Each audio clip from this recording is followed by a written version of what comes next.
Thank you again to the committee for inviting me to speak.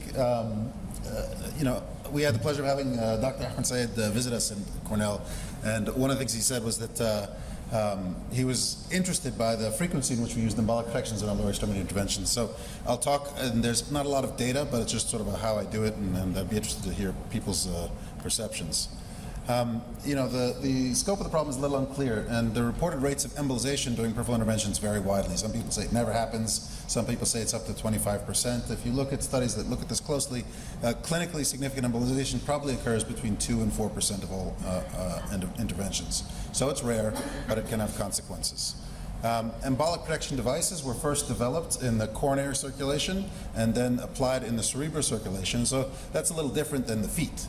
If you have a small embolus that goes and occludes the circulation for a short period of time, you can have significant sequelae in those beds. In the periphery, there's a little bit more resilience. So the question is the cost of the device and the additional complexity worth it or not in terms of interventions in the periphery? In general, there are several classes of embolic protection devices. There's flow reversal, like the Gore device. There's distal balloon protection, like the early PercuSurge, and there are filters, and there are a number of different filters. For the purpose of intervention in the periphery, the filters are probably the most useful because you can treat a much longer vessel. The flow reversal is a fairly short distance, and it maintains flow for potentially a long procedure. And so my preferred filter for peripheral interventions is the spider. And the spider, you can use whatever crossing wire you want to get the device to cross your lesion, and then replace it with the spider. And then the spider itself, the filter, it moves independently of the wire. It can travel about 1 centimeter to 2 centimeters, and so it may be potentially a little bit less traumatic to the vessel if there's some movement back and forth of your filter wire. So the rationale for use of filters in my practice is that I tend to prefer to do primary balloon angioplasty and use stents provisionally. And so it allows for a fairly aggressive ballooning and multiple balloonings and decreasing the risk of embolization with the multiple balloonings. And it may limit the use of stents. So if I can get a good angiographic result with the angioplasty alone in certain beds, I may not use a stent. And I tend to use it in cases where I worry that the consequence of embolization is high. So if there's single vessel runoff, or if it's a long segment CTO or the large clot burden, those are cases where I would consider using a filter. I don't use atherectomy in my practice very much, but those who are fans of it with the Silverhawk, it's made by the same company, they sell them together. There's some discussion that there may be a slightly higher rate of embolization, but that may be a clinical rule for it. And so this is a typical case where I'll use a filter. So this is a patient who presented with an ulcer in the leg, an ABI in the 0.4 range. At angiography, she had multifocal stenoses throughout the SFA and popliteal, and then she only had single vessel runoff via perineal artery. And so we'd be ballooning a fairly long segment. It's not an occlusion, but I'd be worried that if we embolize to the single vessel, we could potentially put the patient to significant ischemia. And so the technique that I use is very similar to this is described from the Mayo group, and I think they, as always, they have beautiful illustrations and nice description technique. But with the spider, you cross with whatever your preferred wire is. You can cross with a 035 wire and get a 5 French catheter down, or you can cross with an 014 wire. If you have an 014 wire, there's a delivery catheter for the filter. I like, if I've crossed with a 5 French catheter, just to send the filter through it. You don't have to then exchange over for another wire. And I typically deploy the filter in the distal popliteal artery. So you have to have an adequate caliber distal popliteal artery that's relatively disease-free. If not, you may have to treat that first and then put the filter there. And then, as it's an 014 wire, and most of the devices we use to treat the SFA are 035 systems, I'll either put a microcatheter through the 035 to allow for a tapered transition, or you can put a V18 wire alongside the filter wire and then pass the 035 wire over both of them. And it gives enough support, and it keeps there from being a step-off for the devices to allow you to track. You perform your intervention, and then you recapture the image and then recapture the filter at the end. And there's either a recapture catheter, or you can use your 5 French catheter to collapse the filter down. And so this is what it typically looks like. We've got a quick cross catheter into the perineal in that patient that we showed before. We ended up ballooning a little bit of the below-knee popliteal segment to allow for the filter to deploy. And then I'm not sure how well it projects. I'll see if we can. But you can see that at the top of the screen on the right side, there's the filter deployed in the popliteal artery. And ballooned fairly aggressively. We had a good angiographic result. I ended up putting a short stent in the very proximal SFA, and there was no debris in the filter.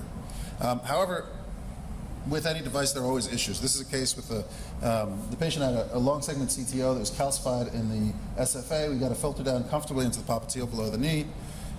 We did our intervention, put a superior stent, and there was a large filling defect in the filter. And so we're happy. We've prevented it from embolizing distally. But in trying to capture the filter, there was so much clot burden in it that we were not able to collapse the filter itself. And so we said, well, it's partially collapsed. It won't embolize out of the filter. We'll retract it up into the sheath and try and collapse it into the sheath. And so on the way back, it got caught up in the superior stent and pulled enough that it actually separated from the wire. It wouldn't come off. And so we had to then snare it. So we sent a 2.5 millimeter snare, grabbed the proximal edge of the filter, and with that we were able to bring it back up into the SFA. We tried reducing it into the sheath, and again it was large enough, the clot burden, that it wouldn't get into the 7 French Ansel sheath. But at that point it was in the common femoral artery, and we decided simply to just cut down and remove it directly.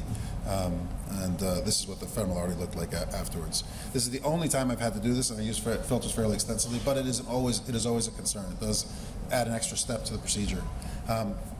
That being said, that embolus would have been sitting in the trifurcation. I think common femoral cut down is less of an issue in that particular patient.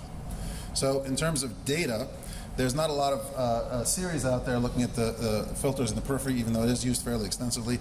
This is from the Mayo Clinic, and they looked at all their femoral popliteal interventions over a 10-year period. They did a little over 800, and they used embolic protection devices in 74 patients.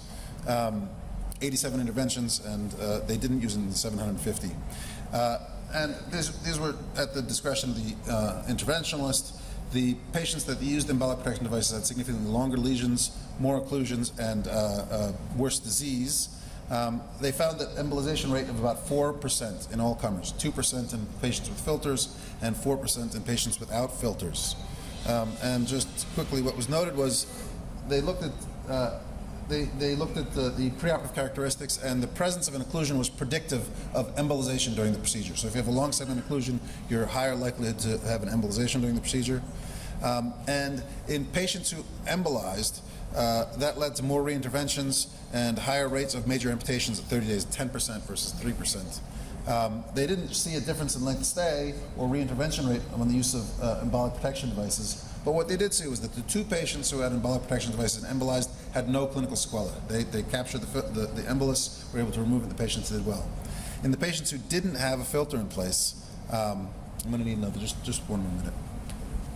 In the patient who didn't have a filter in place, the sequela of the embolization was significant. They had prolonged hospital stay in about 25% of them. 20% required multiple reinterventions in order to address this. They had 1 patient who had an unanticipated major amputation, and 1 patient died because of complications of thrombolysis. And so, the question is, are filters worth it? Sorry, that's my completion slide. Good. Embolization is very rare, but it can have serious sequelae. And so I guess the question is, a cost-benefit analysis needs to be done to see whether the price of the filter, routine use of the filter in challenging cases is warranted based on avoiding these complications. Thank you very much.